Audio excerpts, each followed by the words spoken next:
Today I'm building the classic dice tower. Best part is I'm giving it away to a lucky viewer. Stay tuned to find out how you can win it.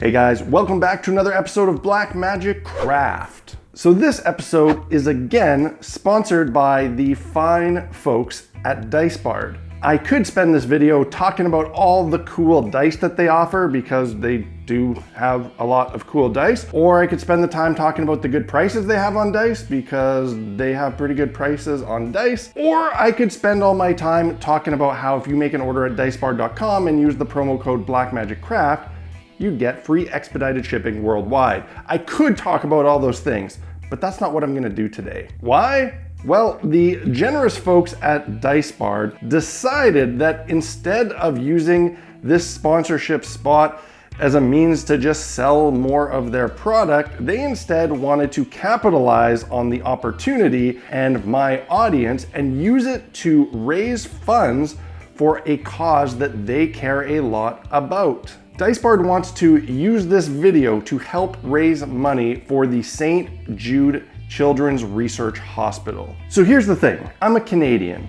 I've grown up not knowing the stress of medical bills. I'm very fortunate to be in a place where I don't have to worry about that burden or am never gonna have to decide about whether or not I can afford or choose to do treatment for my daughter.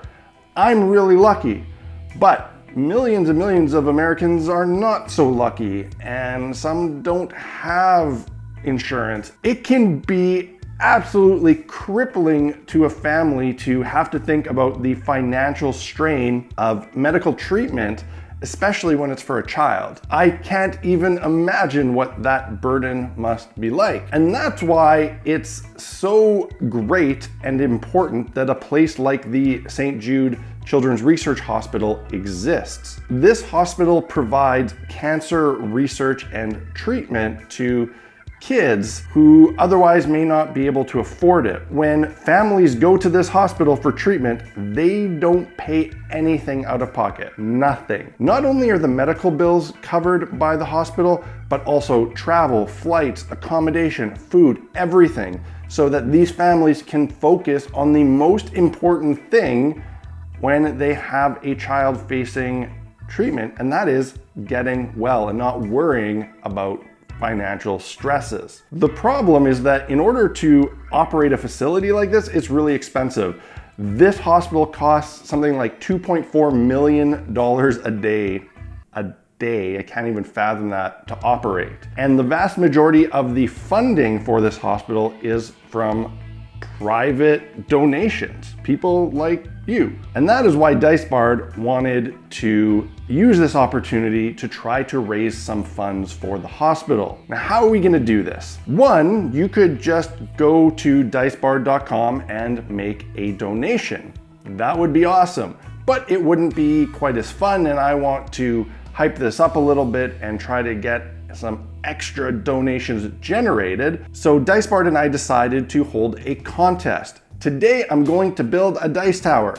That dice tower, appropriate, right? Dicebard dice tower. It's one of these things people have always been asking me to build, and finally I felt like this was the reason to make one. So I'm gonna build this thing today, and I'm going to give it away to a lucky viewer. One of you will get this thing shipped to them for free from me. Now, how do you enter to win it? Well, there's a couple different ways. One, go to diceboard.com, all the details are there, make a donation, and everyone that donates to this cause will be entered to win this thing. Another way you can enter to win is by tweeting a link to diceboard.com with the hashtag St. Jude. And in that tweet, give a reason to donate to the cause, and that will enter you to win as well. Another way you can enter, and this is the one that I think is the most interesting and helpful for everybody, is that to build this, I created a template to help me build it. And that template is gonna be available for you guys to download on diceboard.com. It's gonna be pay what you want.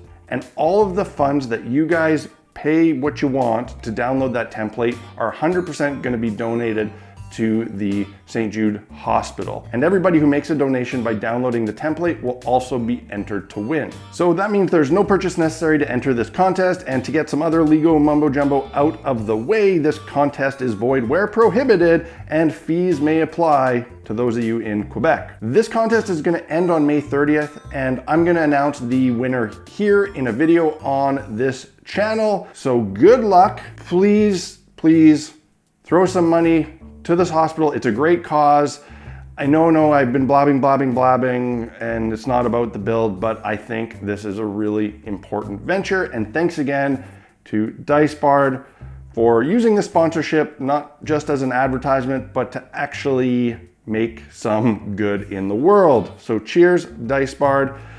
Let's build a dice tower. And then I'm gonna give it away. Because I wanted the tower to look good when you look down inside it, I constructed the frame using black foam core. Using a printout of the template I created, I cut out all of the pieces. And again, you can download this template for free or pay what you want to make a donation on diceboard.com. One thing to note is that before fully cutting out the pieces, I used an X-Acto knife to lightly score the lines where the ledges would be glued. This would give me an indication of where to attach them, and it would ensure that they ended up glued in the same spot on each side. I also took a pin and poked 3 small holes across this line. This again would act as a guide in which to attach these ledges later. And with these guidelines, I was able to use hot glue to attach these 3 ledges into the correct place. I was able to put both sides together and then use some push pins to actually make these really secure. I didn't trust just the hot glue to hold up over many dice rolls,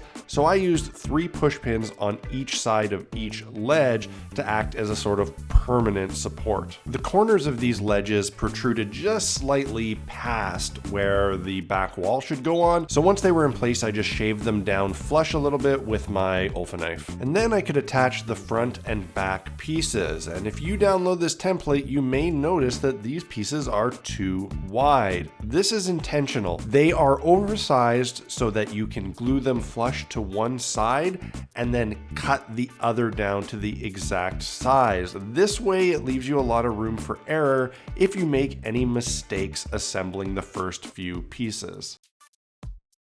You'll also notice that the template does not have a bottom piece. And again, this is intentional so that if your dice tower ends up a little bit wonky or cockeyed, you can just glue it to an oversized piece of foam board and then cut off the excess and you will have a perfect fit. I cut some 1/4-inch strips of foam core and glued them around the inside of the top of the dice tower. This would give me more surface area to glue the next decorative pieces of foam to. To build out the top of the tower, I used 1/2-inch by 1/2-inch strips of XPS foam that I would later carve into bricks, and to cap off and hide the layers of foam core, I used some thinner strips of foam that I textured to look like wood grain using a mechanical pencil. I wanted to add some more decorative bits, some pointy bits to the top of this tower. What are those things called? Crenellations or Merlons? I think it's Merlons. I wanted to add some Merlons to the top of this tower, so I cut some more 1/2-inch by 1/2-inch strips, and I cut one piece with a bit of an angle on it, and then I used that as a master kind of jig, and I cut a whole bunch more of them using it as a guide. Then I just glued them in place with some hot glue.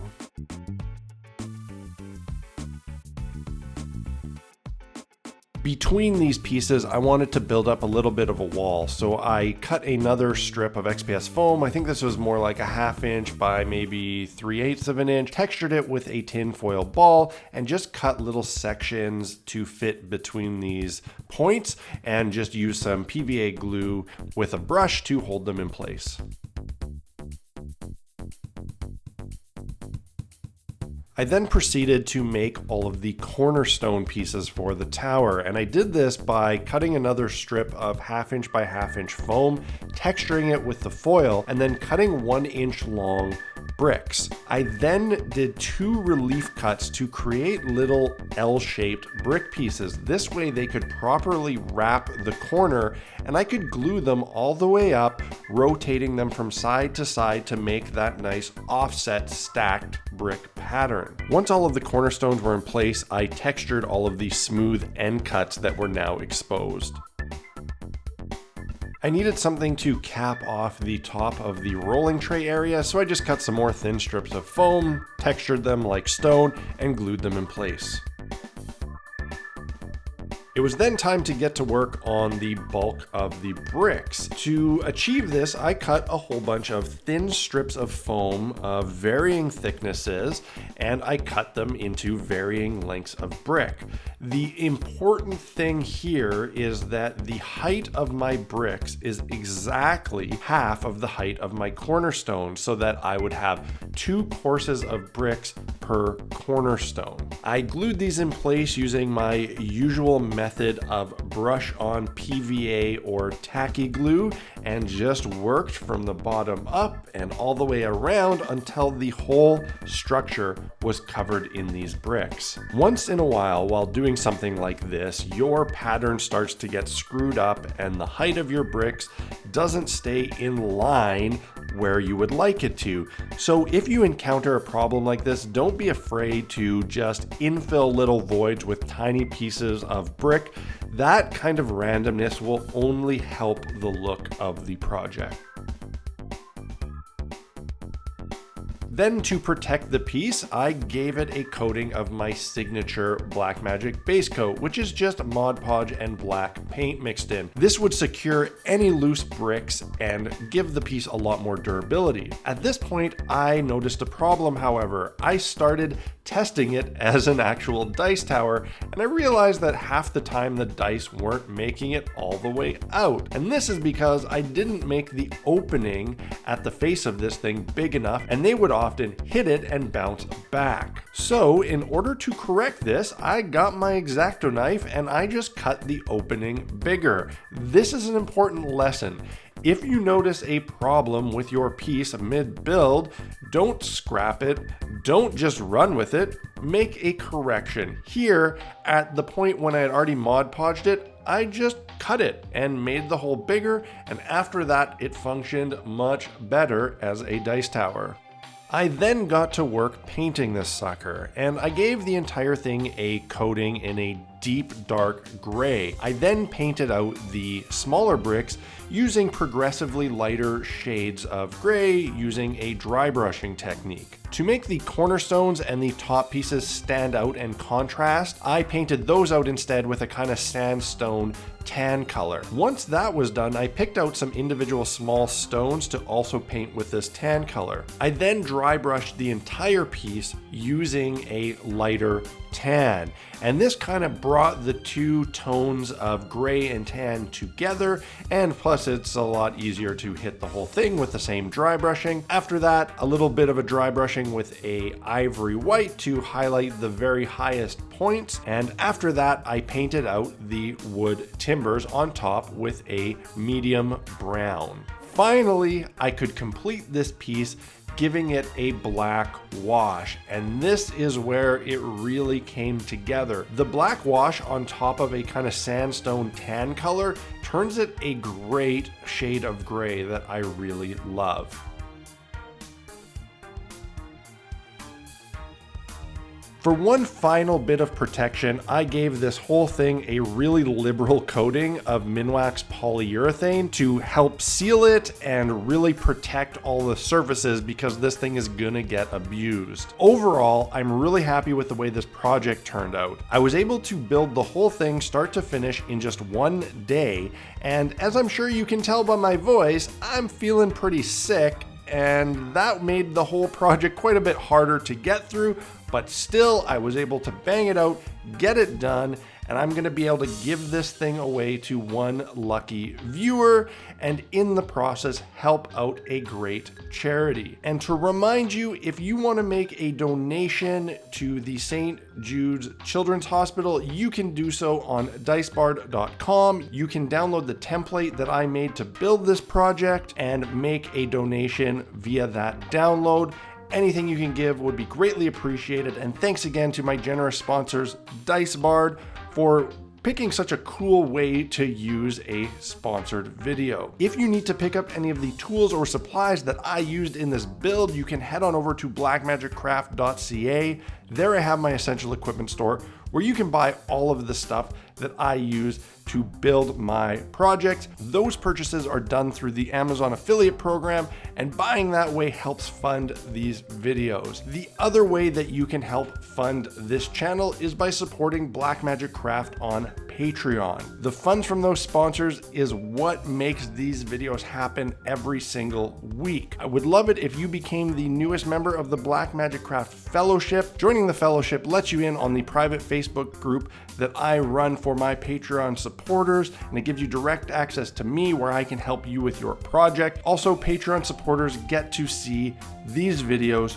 early in advanced screenings.